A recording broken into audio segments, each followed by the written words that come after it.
The following podcast contains spoilers and pretty naughty language. We watch the thing. We watch the thing. Hello everybody and welcome back to We Watched a Thing. It's Billy and this week I'm joined by a true podcasting legend, my first UK guest. It's Paul from Filmbusters. How you going, mate? Podcasting legend. I love the sound Absolutely of that. You are. I'm doing very well. Thank you, Billy. Thanks for having me on today. No worries. Thanks for joining me from across the pond. What time of the day is it over there? It is 9:44 in the morning. It's very early, so I appreciate you getting up and joining me for this. Absolutely fine. And this week we're talking about a British film. It is Last Night in Soho, 2021 psychological horror film directed and co-written by Edgar Wright. It stars Thomasin McKenzie, Anya Taylor-Joy, Matt Smith, Michael Ajao, Terence Stamp and Diana Rigg. And I'm going to make you do this, Paul. What's it about? Okay, so it's starring, Thomasin McKenzie plays Ellie, a young fashion student from Cornwall. She romanticizes 1960s London, like its fashion, its music, etc. And it just so happens she's going to study there. But she's warned by her gran that London's a bit of a rough place, be careful. So she agrees to stay safe. Then over the course of the film, Ellie fades in and out of like a dreamlike state and somehow accessing the 60s period she loves so much through the eyes of a girl called Sandy, played by Anya Taylor-Joy. And it turns out London isn't all it's cracked up to be. That's right.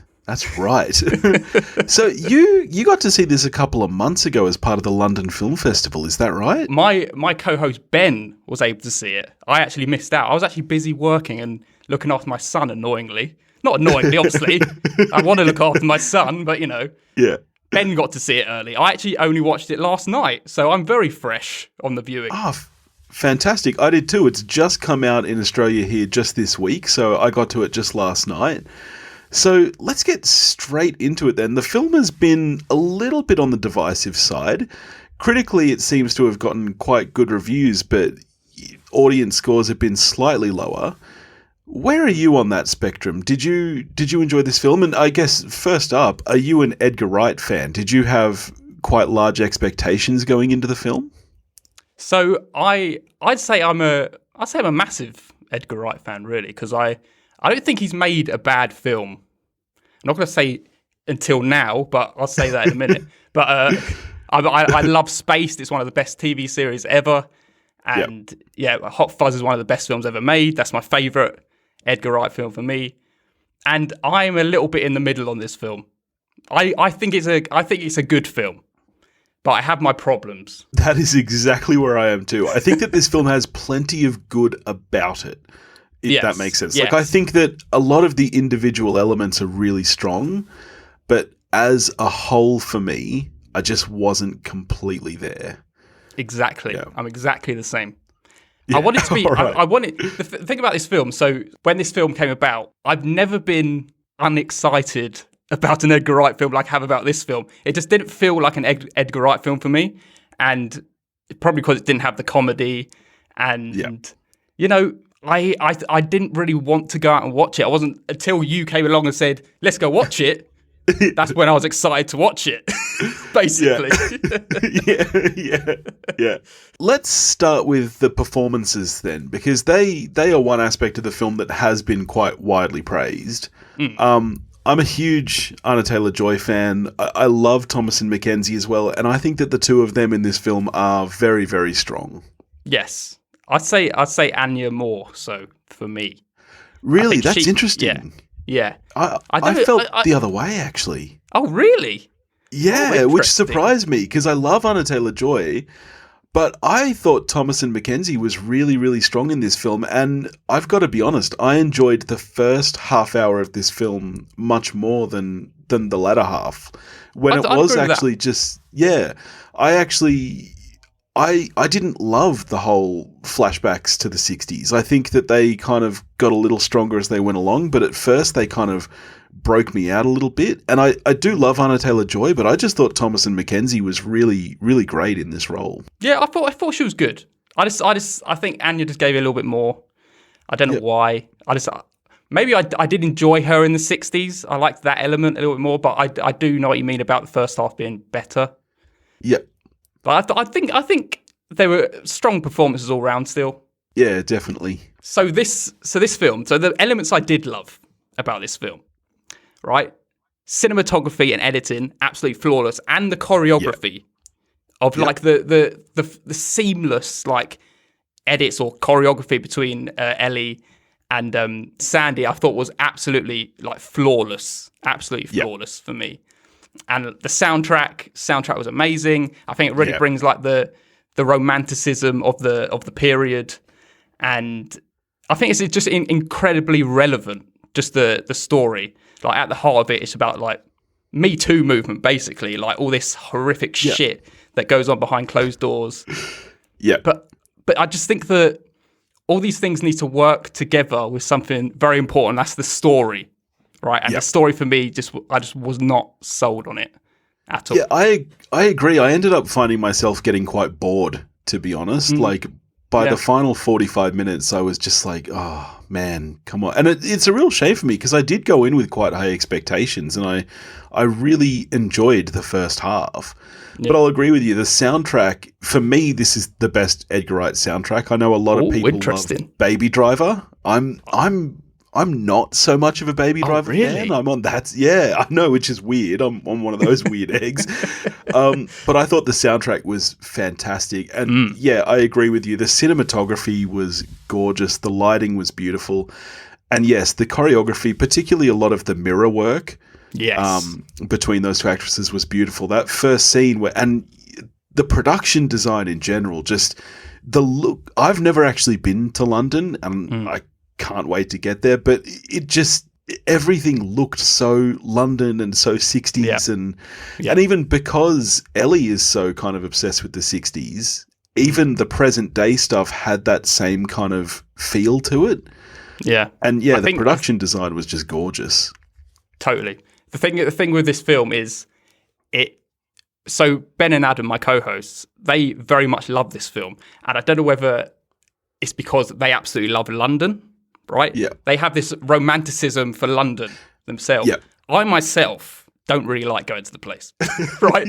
I see it as the 60s version of this film. That's what I see it as. But, so I don't know whether that had played a part in them loving the film, but it is very, when you watch it, I was recognizing places. So I knew where she was. And that did add an element of like, I did like it for that. But I think when you're coming into it, and if you love the place, it kind of adds the extra element. For me, I was just like, it's just London. I don't like London anyway.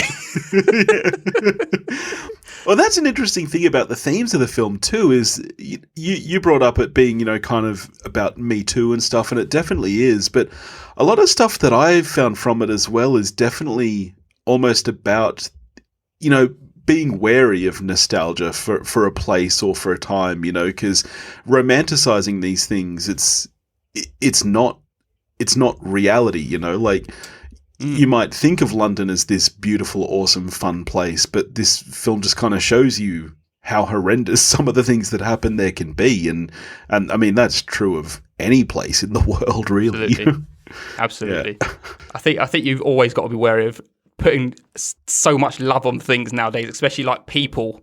And it's like people can disappoint you at any moment. And it's like, I've never been a person to truly fall in love with an actor. It's like, I love their work, but it's like, let me distance myself from this just in case they disappoint me. Yeah, I know. Can you imagine being like the head of the Kevin Spacey fan club or something at the moment? Like, great body of work, but yeah, geez, got to be careful about that.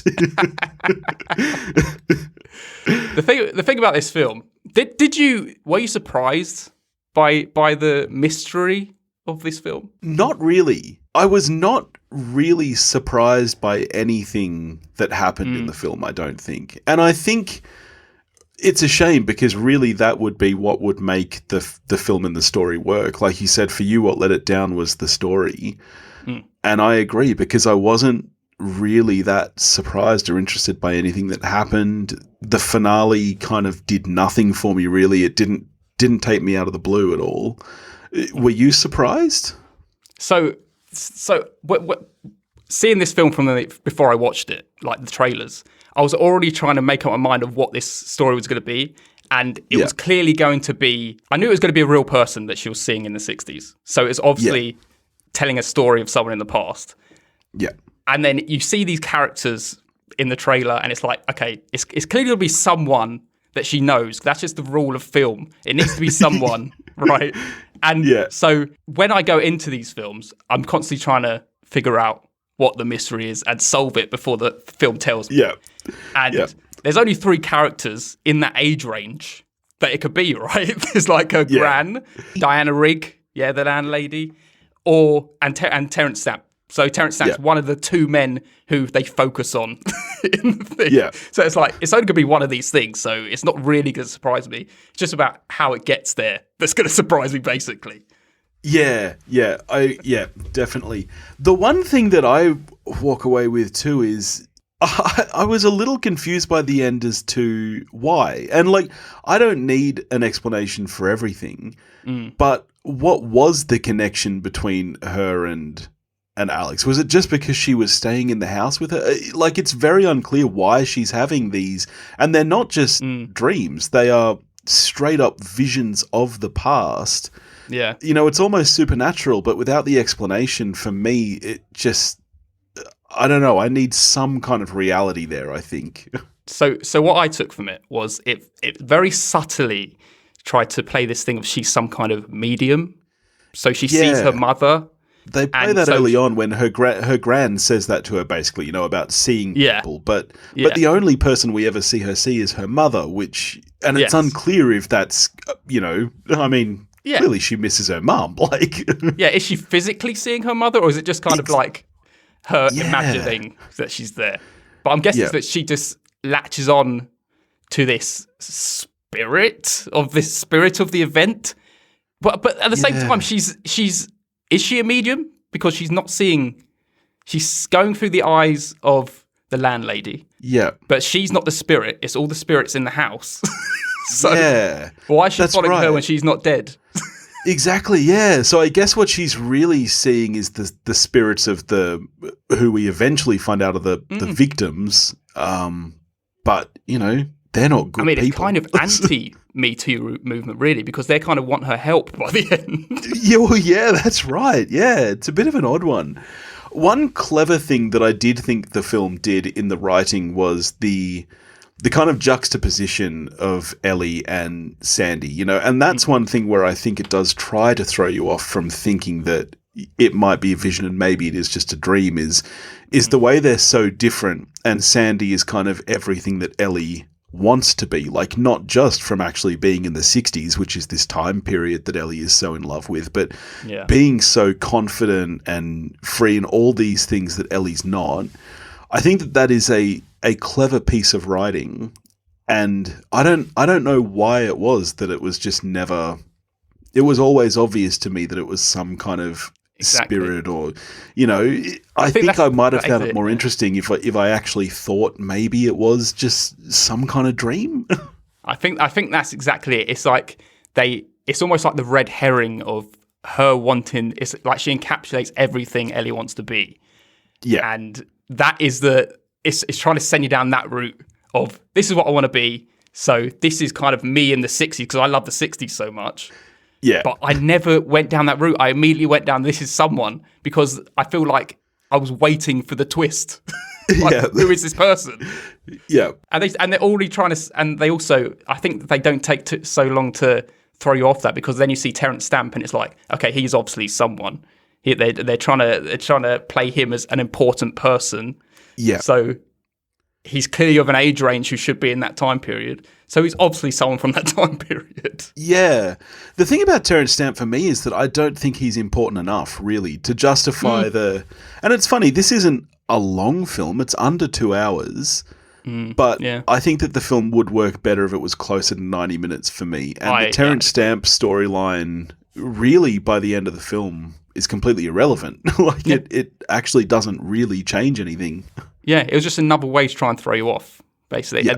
Let's make you believe that he's the murderer in this case. And that's another thing, is why do we see him murder Sandy when that doesn't happen. Yeah. It's like that's a bit of a cop-out. Yeah. Yeah. Speaking of cop-out, I like when movies play for keeps. And in the very final scene, when Michael Ajao's character is there at her, like her fashion show, he got pretty majorly stabbed. Like, I really thought he was dead. Like, did he have some kind of stick or something? I'm sure he had something, but it was very, you didn't see him like fully. I think it was just off the side of the shot. You just saw a little stick in his hand or something. I might have to replay that just see if they actually did have that. But he was majorly stabbed, yes. He got pretty stabbed up. Yeah. He was the one performance that I didn't think was super strong. I've not seen him in anything before. Neither have but yeah, his character and performance just didn't really do it for me, I think. It was very downplayed. Yeah. He was almost just kind of there to be her to give her sympathy for being bullied by these girls, and also just so her landlady would get really angry when he comes along. That's right. Yeah. That's what he's really there for. Yeah, it's kind of a pet peeve of mine when a character really is so one note like that, where he's clearly just, people complain all the time about, for example, female characters who are just there to be a love interest. This felt very much the same to me, where he's there for a purpose and he doesn't really have a personality outside of that purpose. Yep. It's all very one note, isn't it? He's just always supportive of her, never doubts that she's actually seeing these events play out. Yeah. When, let's face it, from the outside, you'd think she's crazy. It's very true, very true. But he had the throwaway line saying that his auntie believes in this stuff, so he's going to believe her. So. Yeah, of course. You brought it up before that, even before you saw the film, you weren't excited because you didn't think that it felt like an Edgar Wright film. Did you feel the same way after viewing it? Do you think this feels out of place in Wright's filmography? Slightly, other than the fact that he likes to cast James Bond people from James Bond. That's the only thing that really is very Edgar Wright. But I don't know, the soundtrack was very well picked, and Edgar Wright likes picking good soundtracks. Yeah. Apart from that, the comedy of Edgar Wright films is the thing that was really missing from this film. Yeah. I think that's what sets it apart from his filmography. Yeah, I agree, and I'm actually the same as you. Hot Fuzz is my favourite of his films as well. Amazing. Yeah, there are little glimpses of comedy in the film, but they're not strong when they are there. No. It's very dark. It is a very serious one for Edgar Wright, and it's a very serious subject at the end of the day, so I couldn't imagine throwing too many comedy punchlines into it. I mean, that's true, but only at the start of this year we had Promising Young Woman, which dealt with a very similar subject matter and was hilarious. Yes, that's very true. Yeah, I think there are ways to do it. For me, I think what makes this fit in with Edgar Wright filmographies is the style of it. I think, as you said, the cinematography is absolutely gorgeous, and the lighting and everything. I love that production design in her bedroom of those flashing lights from the French restaurant next door. Really beautiful, and they're those kind of flourishes that to me Wright brings to it. But yeah, I definitely could have done with some more humor. Yeah, absolutely. I think that the thing that really distracts from this film on the basis of just looking at the film, I think the thing that distracts is the mystery that you've got to solve this mystery, and I think that distracts from everything else in the film. You're focusing on that, and then especially when you come in and you think you know how it's going to play out. All those scenes where she's trying to figure it out are a bit wasted because it's like she's looking for the newspapers, and it's like, well, we know what's going to happen, so we don't really need to see this now. Definitely, yeah. And I think that's why I found the first half of the film better. The first half is more about building that atmosphere and everything. But you're right, once they really get kind of bogged down into the mystery, it does take away from it a bit. Yeah. Are you into mystery films? When I was younger, when I first got into film, I went out my way to find any film that had a twist in it. Yeah, yeah. Like, thing like sort out. So I do love a good mystery and I do love a good twist, but it needs to be a good twist. And I feel like the twist can almost define how much I like a film, because it's like, that is the payoff that I'm there for. So give me a good payoff. Yeah, especially in a film like this where the twist is, I mean, it's the culmination of the story, really. It is everything. I agree with you. That's what you're going to remember about this film, and sadly, I don't think it's all that memorable. No. When I'm thinking of movies with a twist in 5 years' time, like if someone said to me top 5 movies with a twist, I wouldn't even think of this film. I don't think. No, I wouldn't even go to it. Top would be Saw, obviously. Saw is actually great. It is a great film. The first Saw film for me has actually, like, since the rest of the franchise come out, been really underrated because people now associate it with just kind of really gory horror, and people forget that first film is a straight up thriller with an incredible twist. It is so strong, that film. Yeah. Absolutely brilliant. I love it. I agree. Yeah. One thing I do like about this film, it's kind of, I appreciate, I don't love it, but the landlady, I think she has depth. I like the fact that morally she's doing kind of the right thing. It's like her victims are the bad guys. Yeah. So I think it's very relevant. It's a bit mixed up because, but then at the same time, when the victims come and goes, help us, I think that's when it's like, I don't know how to feel. Yeah, that's right. Yeah, I agree with you. It's almost like, what are the writers wanting me to feel in this moment? Like, whose side? Because by the end of the film, she is supposed to be the villain, because we're on Thomasin McKenzie's side and she's trying to kill her. Like, so it is very, very conflicting, and I'm sure that's what you are supposed to feel. You're meant to be conflicted and realize just how awful this is. But I agree with you. I think at the moment in this Me Too climate, it's a very strange choice. Yeah. It's like, who could you believe? Who is the true victim here? Exactly. It's like, it's a bit fuzzy. Yeah. I'll agree with you. I did like the writing of that character, though, and that it was very dimensional. And I think that's one thing about the twist that worked for me. There's nothing worse than a twist where after it happens, you go, well, that just doesn't make sense. I think in this case, at least, it felt like it made sense to me, which is probably why I wasn't surprised by it. Yeah. But, it felt true to that character, and it didn't feel like a complete cop-out of a twist. Yes. I think, so if anything surprised me, it would be the fact that she suddenly needed to kill Ellie at the end. That was the big twist for me. And as you say, I do appreciate the moral quandary of whether you should actually root for her or not. I mean, I don't think you can root for her, really, for killing people. Probably could have done it a better way.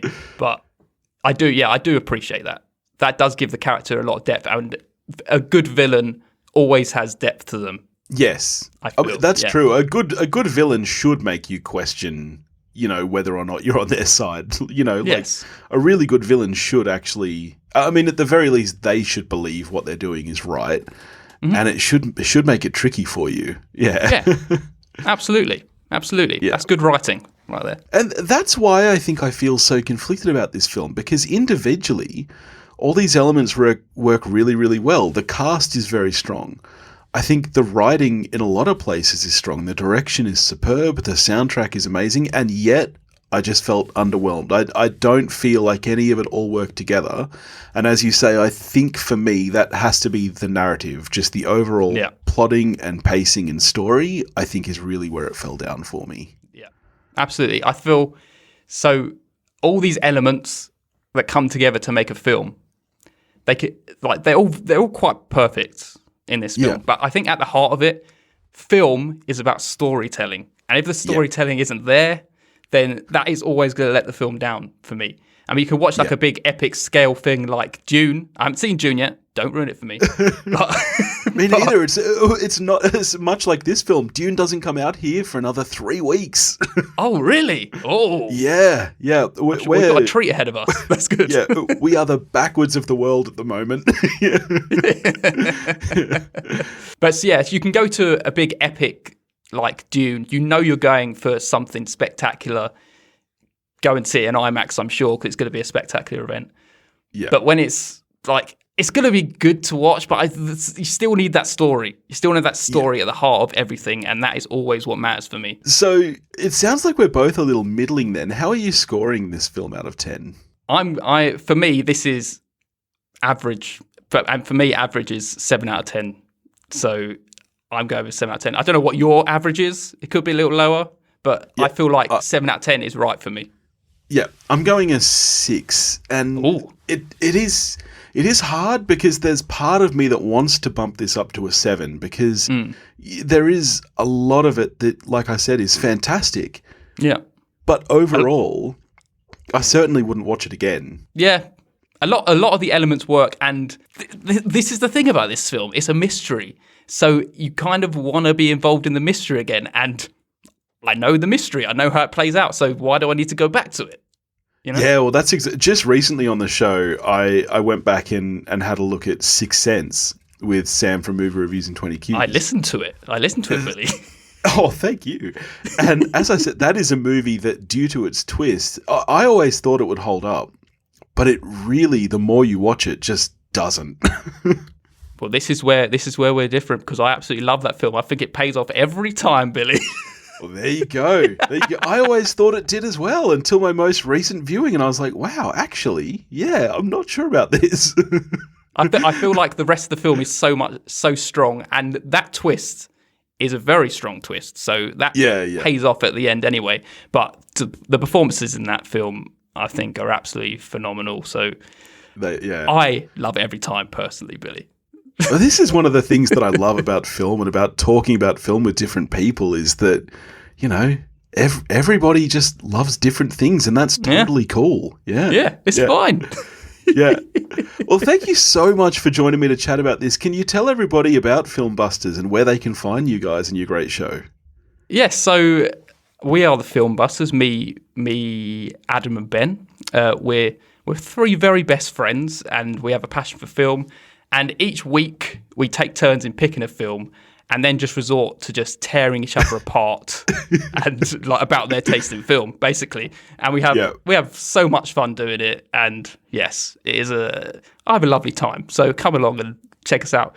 We're called Filmbusters. We're on pretty much every podcast platform, and you can find us at Filmbusters Pod on Twitter and Instagram. Yeah, it's a great show. The camaraderie between you guys is great. And one of the things I love too is that the vast array of different kinds of films you guys talk about is just awesome. You know, it's so hard to find a show like that where just week to week it could be, you know, like recently you did Joseph and the Technicolor Dreamcoat and, you know, like... No, it wasn't Joe. It was Judas. It was Judas. Jesus Christ Superstar. Jesus Christ Superstar. That's what it was. I got it was a confused musical about Jesus. I got mixed too up many there. Jesus musicals. Our last episode was Judas and the Black Messiah, so I was like, Judas? Jeez, I can't think of the right title. Yeah. And then recently you did Moonlight as well, which was fantastic. I love that film. That's such a great film. But so I'd highly recommend checking it out. It's a great time. So thank you so much for joining me. Thank you so much for having me. No worries. Next week, I will be joined by the better half of Movie Reviews in 20 Qs. Stacey Hurley is going to be joining me to talk about her favourite film, The Wizard of Oz, which is going to be a heap of fun. In the meantime, if you want to get in touch with me, you can do that at wewatchedathing.com or wewatchedathing@gmail.com. You can find me on Facebook, Instagram, and Twitter, all under the handle at wewatchedathing. If you want to help support the show, you can do that at patreon.com/wewatchedathing, and I'll catch you next week.